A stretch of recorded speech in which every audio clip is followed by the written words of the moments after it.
Imagine if I told you that Beirut, a city that has been destroyed and rebuilt 7 times, isn't just a symbol of resilience, but might actually hold a prophetic insight into Lebanon's future as depicted in the Bible. Or that the current tension between Lebanon and Israel, with Hezbollah's involvement, could have direct connections to the end-time prophecies found in Scripture. The land of Lebanon, celebrated for its towering cedars and ancient cities such as Tyre and Sidon, holds a prominent place in biblical history and prophecy. Lebanon's prosperity and pride, its role in the construction of Solomon's temple, and its ongoing political and military struggles are threads in a much larger biblical tapestry, one that spans from judgment to ultimate redemption. Before we delve further into this topic, ponder this question. Could the cycle of Beirut's 7-time destruction and rebuilding serve as a prophetic indicator for Lebanon's future? Share your thoughts in the comments, and be sure to subscribe to Deep Bible Stories for more insights into how ancient lands like Lebanon are intricately tied to God's eternal plan. The Bible frequently mentions Lebanon, a land endowed with stunning natural beauty and strategic importance, famed for its expansive cedar forests and prosperous cities like Tyre and Sidon. Ancient Lebanon emerged as a center of trade, wealth, and influence. Yet alongside these blessings came warnings of judgment, as Lebanon's material success fostered pride, ultimately leading to its downfall. The cedar trees of Lebanon stand as some of the most revered symbols in Scripture, often celebrated for their strength and grandeur. These magnificent trees were highly prized for constructing monumental buildings, including Solomon's temple. According to 1 Kings 5:6 and 6:9 through 10, King Solomon established an alliance with Hiram, the king of Tyre, to import cedar wood from Lebanon for the temple in Jerusalem. Yet, the significance of Lebanon's cedars reaches far beyond their physical qualities. The Bible frequently portrays them as metaphors for spiritual resilience and enduring strength. Psalm 92:12 draws a comparison between the righteous and the cedars of Lebanon, emphasizing their capacity to endure and flourish. However, in the Bible, these cedars also become symbols of pride, especially in prophetic texts. Isaiah 2:12-13 proclaims that God will humble the towering cedars of Lebanon, illustrating that even the most powerful nations will be brought low if they elevate themselves above God.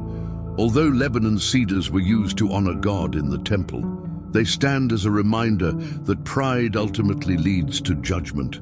At the center of Lebanon's biblical legacy lie the cities of Tyre and Sidon, 2 influential Phoenician cities that rose as economic and political giants in the ancient world.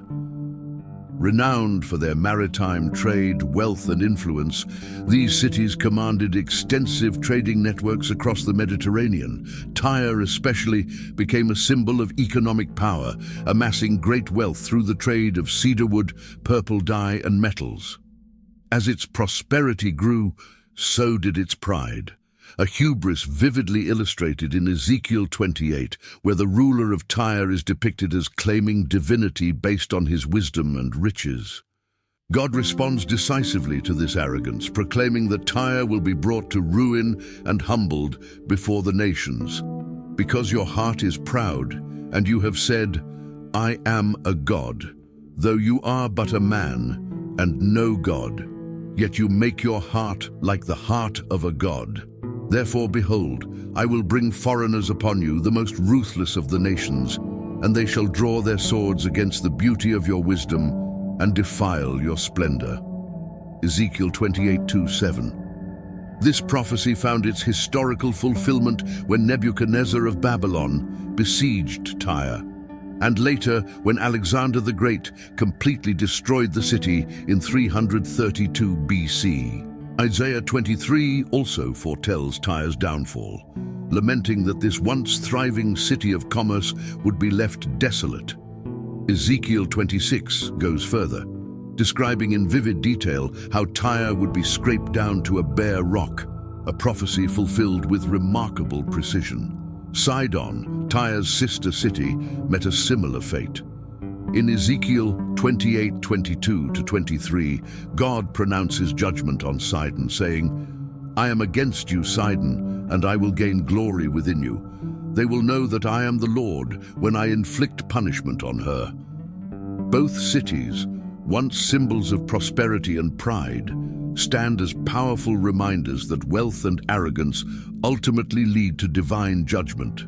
While Tyre and Sidon represented the power of ancient Lebanon, it is Beirut, the modern capital, that embodies Lebanon's prophetic journey.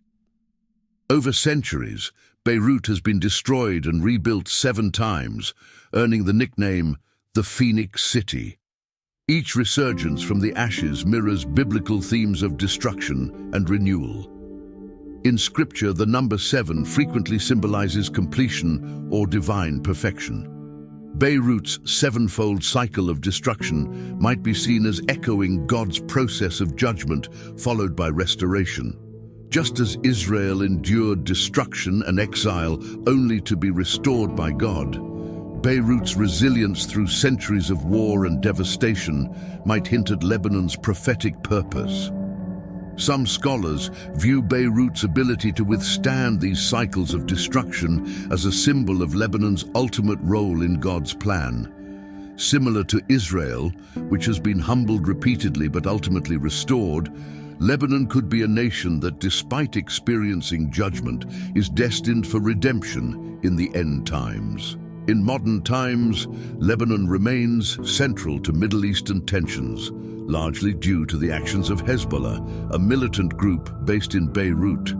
Hezbollah's involvement in numerous conflicts with Israel has placed Lebanon at the forefront of ongoing military and political struggles in the region. These contemporary conflicts may carry prophetic significance as the Bible references Lebanon's connection to Israel, particularly in prophecies concerning judgment on the nations surrounding Israel. Zechariah 9:1-4 foretells judgment upon Tyre and Sidon, warning that despite their wealth and strong defenses, they will be brought down. Some scholars suggest that this prophecy pertains not only to ancient Lebanon, but also to its modern-day conflicts, especially considering Hezbollah's role in opposing Israel. Additionally, Psalm 83 speaks of a coalition of nations scheming to eliminate Israel. Though Lebanon is not specifically named, many believe its strategic position and militant activities indicate it could play a part in this end-time alliance. Beyond its current tensions, Lebanon's prophetic destiny is deeply woven into end-time prophecies. In Ezekiel 38:5, the prophet describes a coalition of nations rising against Israel in the final battle. While Lebanon is not directly named, its close proximity to Israel makes it a plausible participant in this end-time conflict. Yet Lebanon's future isn't solely one of judgment. Isaiah 29:17 envisions a transformation, stating, "In a very short time will not Lebanon be turned into a fertile field, and the fertile field seem like a forest?" This promise of restoration points to a future where Lebanon, as part of God's kingdom, will experience redemption. In the Messianic age, Christ will return to establish God's rule on earth, and Lebanon, alongside many other nations, will be part of this global redemption. Zechariah 10:10 foretells God's people returning from Egypt and Assyria, territories that once encompassed parts of Lebanon during the final gathering of nations, indicating that Lebanon is destined to play a role in God's ultimate plan. What are your thoughts on Lebanon's role in biblical prophecy? Could its history of 7-time destruction and current conflicts with Israel be part of a larger divine plan?